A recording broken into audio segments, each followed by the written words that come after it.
Bawat kwento may kwenta. Bawat istorya, ikaw ang bida. Kwento natin. Kwentong Palawan.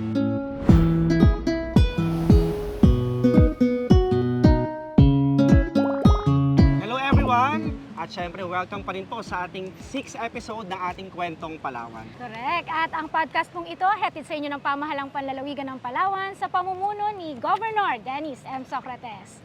Ayan, Chino. Talagang sa panahon ngayon, mainit ang panahon at syempre bukas magsisimula na ang bahagi ng kultura nating mga Pilipino, Correct. ang Semana Santa. That's So may mga right. preparations na tayo, nakikita na natin kung paano naghahanda ang mga Pilipino, lalo tigit dito sa Palawan. Paano nga ba ginugunita at pinagdiriwang, no? May mga pagdiriwang din kasi bahagi nga ito ng kultura. Nating mga Palawenyo, ang Semana Santa or yung Holy Week na tinatawag.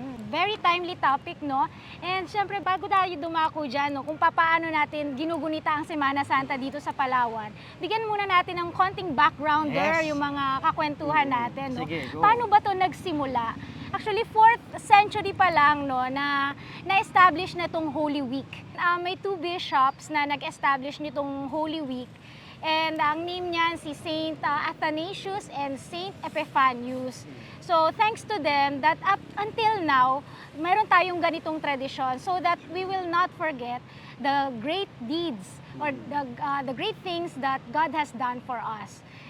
Yan naman ang kino-commemorate natin, di ba? That's right. At syempre, isa lang naman talaga yung pinaka bottom line no, ng paggunita nitong Semana Santa. Ipaalala sa atin kung paano nga ba nagpakahirap si Jesus Christ no, para tubusin yung ating mga kasalanan. Kung di natin matatanong, no, ang ating minamahal na Gobernador Dennis Socrates, lagi niyang binabanggit sa kanyang mga talumpati na as much as possible, pwede tayong maging, hindi naman sinatawag nating banal, pero kung as much as possible, maging mabuti tayong mamamayan at maging ehemplo tayo sa ating mga kapwa empleyado. We are called to holiness. Yan Yes. yung, lagi nating naririnig yan kay Gov, tama ka, no? And ito ngang Holy Week, di ba, nag-start siya 2,000 plus years ago. And up until now, ginagawa pa rin natin dahil napaka-importante, lalo na for us Christians, to remember the passion, the death, and resurrection of Jesus Christ. Kwento natin kasi, ako bilang isang debotong Katoliko,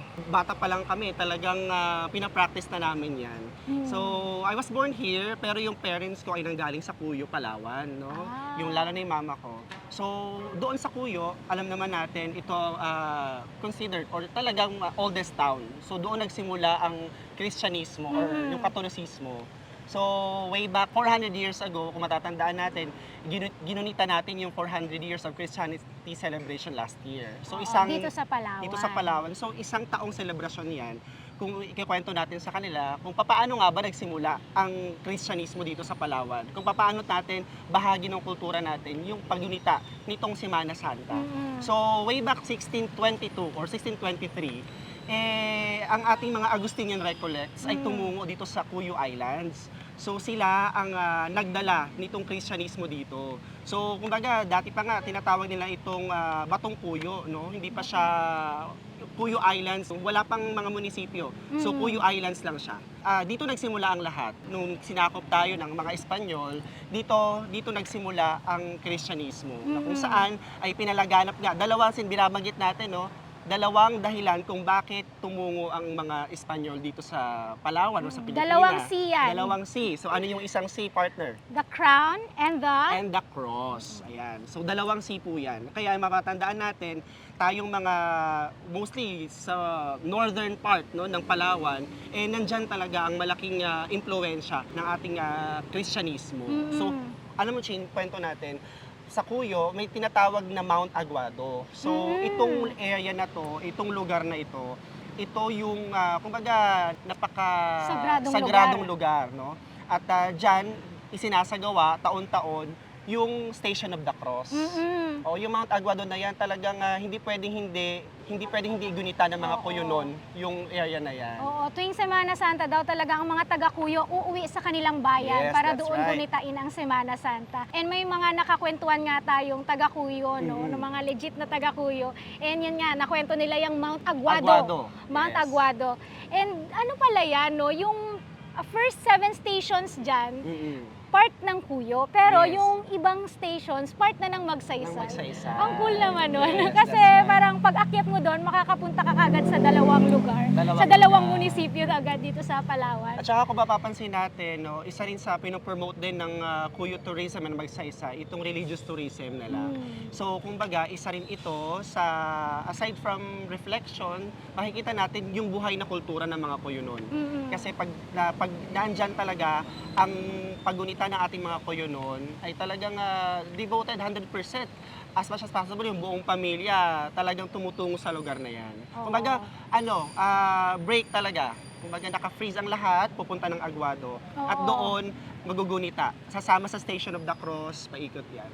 So, ganyan, mag-celebrate yung ating mga Kuyo nun doon sa Kuyo, Palawan. Tsaka nakita ko pala sa mga vlogs, no? Mm. Pagdating dun sa tuktok ng Mount Aguado, ang ganda. You can have a 360-degree view ng Yes. Cuyo Island.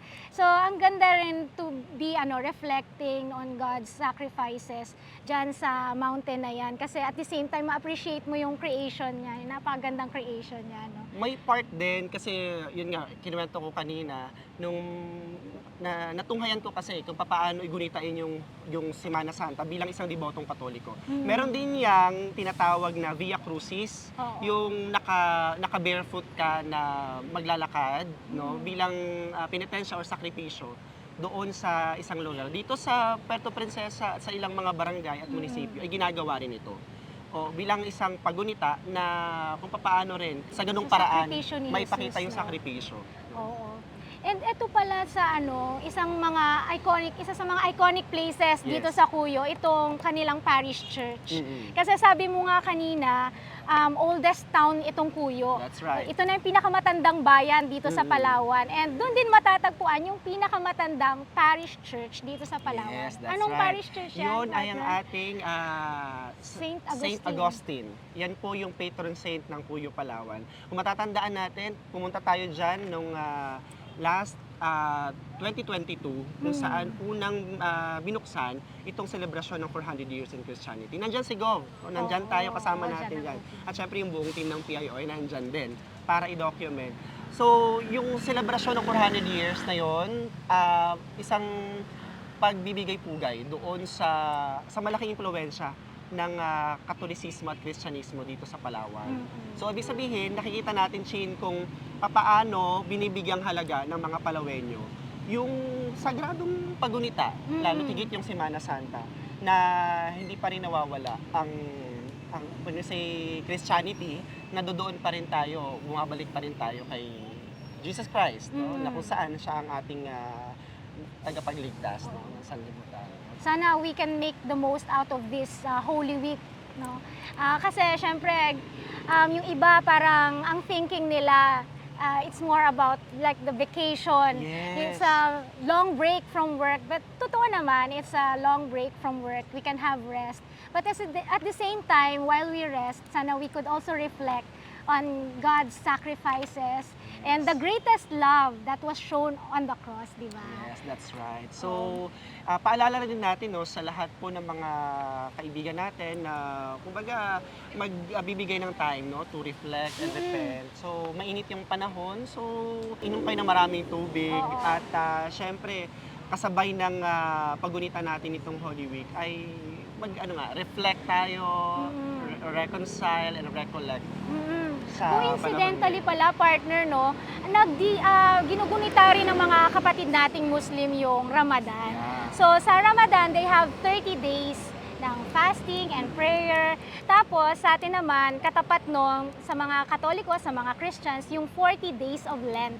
Yes. Yung Kwaresma na tinatawag, na doon din we do fasting, prayer, and devotion, yung pagbabasa natin ng Bible, ganyan. So, iyon, isang pagpapaalala lang na itong paggunita nito, itong Holy Week na ito, ay bahagi na ng kultura nating mga totoo. Palawenyo at Pilipino. Nakikita lang natin na kung paano natin bigyang pugay yung sakripisyo no, ni Jesus Christ. Kasi alam natin, nagbabago yung panahon, nakikita natin marami ng changes. So iba minsan sa isang buong taon, minsan sana magbigay tayo ng time no, to reflect. And at the same time, makita natin yung halaga, yung importance nitong nitong event na ito.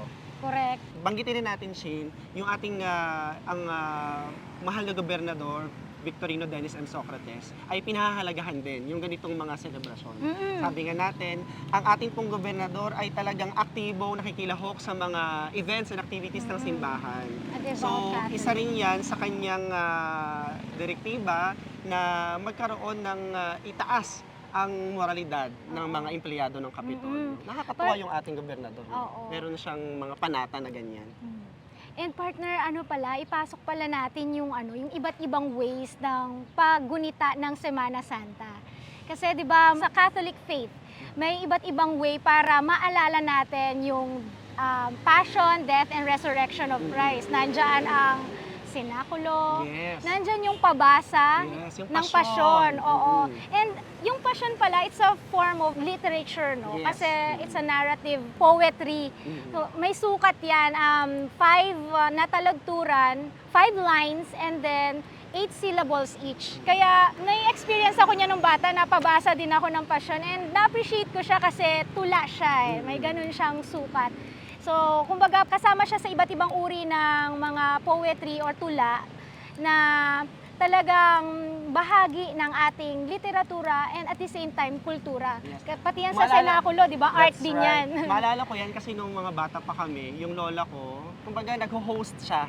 Nag-host siya ng pabasa or pasyon doon sa aming bahay. Yung lumang bahay namin noon. So, kumbaga, it's a time, no?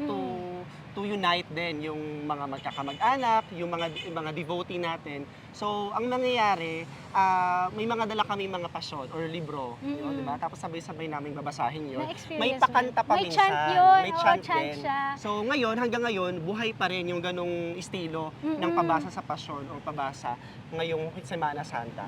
At syempre, gaya binabanggit natin, maraming uri or maraming paraan para igunita natin itong Semana Santa.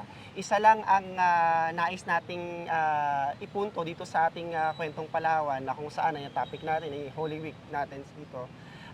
Yun nga, sabi natin, magkaroon tayo ng time. No? Magkaroon tayo sa isang buong taon, laging sinasabi kanina, sa isang buong taon, ito lang yung time, no, to reflect and to repent. Kasi sobrang busy natin, kasi maraming nangyayari, no. Kumbaga, as much as possible, maalala natin kung paano nga ba nagpakahirap si Jesus Christ, no, para tubusin yung ating mga kasalanan. Kaya nga ang pa-hashtag natin dyan, ako sa personal conviction ko, no, hashtag thank you for the cross. Wow. Short for thank you for the cross, Lord. Thank you for the cross. Akin naman, yung hashtag ko for this episode, 3 R's. So, reflect, repent, and recollect. Diba? So, 3 3 R's. R's. So, again, sa atin pong lahat, sana maging makabuluhan ang ating selebrasyon, ang paggunita natin ng ating Semana Santa. Opo. Wala Sana maging mun- taimtim at totoo. That's right. At sana, wag na muna tayong mag-enjoy kasi normally sabi na natin nag-enjoy sila pag Holy Week, parang they're all excited to do many things. Pero this time, sabi nga natin, reflect, repent, and recollect. So, Pero sa Resurrection Sunday, pwede nang pwede na. Let's celebrate. Sa Kasi- Resurrection Celebration na Oo. yon. So sa inyo pong lahat, maraming salamat sa patuloy na pagtutok sa lahat po ng mga events and activities ng ating provincial government. Patuloy niyo po kami sundan sa iba pa nating mga social media platforms ng provincial government. I-like, i-share, pusuan ang ating official Facebook page, ang PIO Palawan. And on behalf of Governor Dennis M. Socrates, thank you so much po sa inyo mga kakwentuhan sa patuloy na pagsuporta sa podcast na ito. Dahil bawat kwento may kwenta. Bawat istorya, ikaw ang bida. Kwento natin! Kwentong Palawan.